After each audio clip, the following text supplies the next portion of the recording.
This no doubt is a very serious matter, and the question remains, what action will the Delhi police take against the guilty? Joining me now for more on the stories, Headlines Today's Associate Editor Atir Khan. Mona Lisa Arthur, my colleague, is still with me on the broadcast. Atir, what is Delhi police saying about this? How could they not arrest the guilty shopkeeper and his gundas?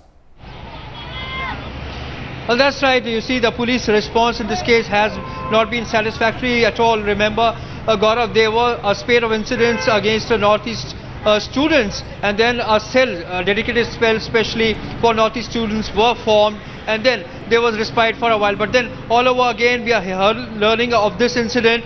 We just spoke to brother of the deceased, and he was quite disturbed. He says that we are one country and we are in the capital of the country, and this is the kind of treatment which is being given to them. He says that the incident, his brother had gone to the shop, and apparently those people there who had gathered there, they had some objection with his hairstyle. He says he had colored his hair, so they passed some comments, and also about his features. So that is their version, but we are yet to get the other side of the version. But really what we are knowing is that police has registered a case, Gaurav, but what happened on the other side, there is no arrest so far. The police action has not been very satisfactory in this case.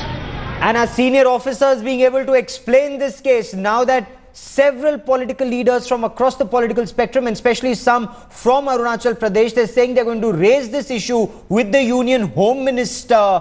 Is the Delhi police finally taking action against the shopkeeper, against some of his gundas, and also against the men in khaki who did not register a case at that point of time and said there was a compromise between the two fighting factions?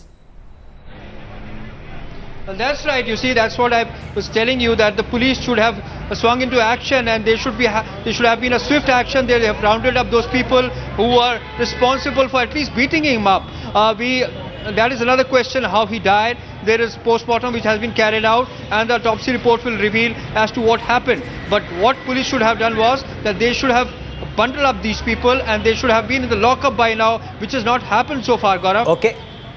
And in this case, Mona Lisa, what is required is exemplary punishment against the guilty, so that it sends a message, whether from Kashmir or Kanyakumari, Arunachal Pradesh or Gujarat. We are one India, and this kind of racial profiling is unacceptable.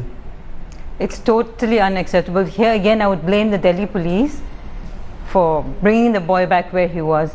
And you know, what I add now is nothing to do with this, but again, I say it's a two-way street, you know. We have to adjust as much as we expect Delhi people to adjust to our behaviors. We also have to adjust as much, because a lot has changed. Yes, you're spot on there. Sensitization is the key, and we here on Headlines Today will be tracking that story very, very closely till the guilty are arrested. Not just the shopkeeper and his goons, but also the Delhi police personnel who did not take action.